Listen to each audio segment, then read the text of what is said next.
Hey everybody, this is your crazy uncle. Just want to come in and talk to you with everyone getting scared on how the Ukraine might spill over, the financial problems we're having, and of course the food crisis that's coming. Everybody's starting to look at firearms a little closer.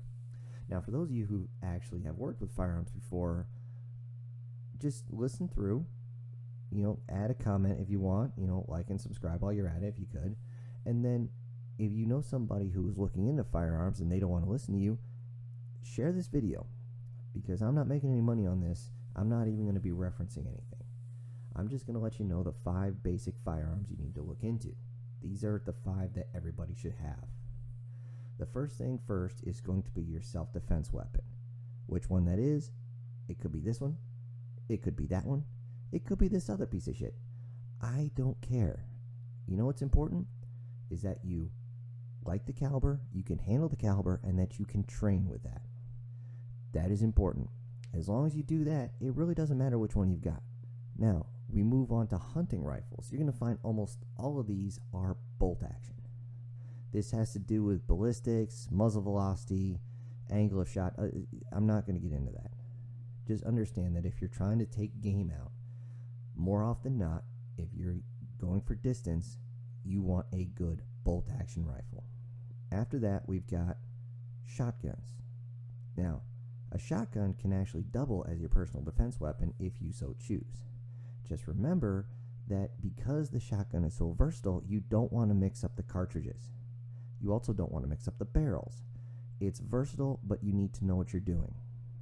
I do recommend, if you haven't had much experience with shotguns, you go to the range, find people who shoot skeet, and they will actually go through. I guarantee if you go there on a busy day, somebody's got a 20 gauge, almost everybody else has a 12 gauge, and you might even find a 10. I say you might because most of those are, depending on the state, they might be illegal. Find out what suits you, what caliber suits you, and then you go from there. This is extremely important.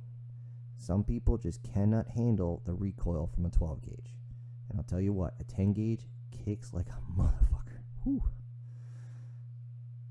Now, after shotguns, you go into your sidearm, your backup weapon, which is your pistol. Your pistol should almost never be your primary. Now, what caliber it should be? Anything except a mouse gun, okay? The reason, that's like 22s, doesn't matter if it's long or short. There's just not enough force behind the bullet itself to do any real damage. And it's been noted several times that you could empty a magazine of this stuff into somebody and you're just going to piss them off. Is it good for varmints? Sure, it'll take out snakes, no problem. But you want a good caliber for you. Go to a range, check them out, go with somebody who knows and has these, and find out which one works for you. Then when you go to actually purchase yours, actually go through. Do not let whoever's behind the counter talk you into a caliber you don't want, because especially you ladies, they're going to do that. You go and find a pistol that is comfortable for your hand. Now understand that some of them, like the FN series, is modular. So if that's the case, have them actually swap out the grip and see if that works for you. Once you get a good grip for your hand, you can actually hold it correctly so you can use it correctly. This is extremely important. Along with that, you also have the final grouping, which is 22s. 22s are for practice. They are fun to go out shooting tin cans. They're good to get your basics down because it's cheap. The ammo is cheap. You can't reload it, but you're looking at a penny will get you 3 or 4 shots easy. Well, until the financial crisis really hits, then it might change. But honestly, you should be going out with a 22 all the time to get your basics down. This way, you're not spending a shit ton of money just trying to get your basics down. Once you have the basics, then you can move on and get your other weapons. And then all you have to do is practice. It is extremely important that you practice and you also learn to maintain your weapon systems. If you don't, bad things can happen. I've seen it. It's not pretty. So I've been ranting for about 5 minutes.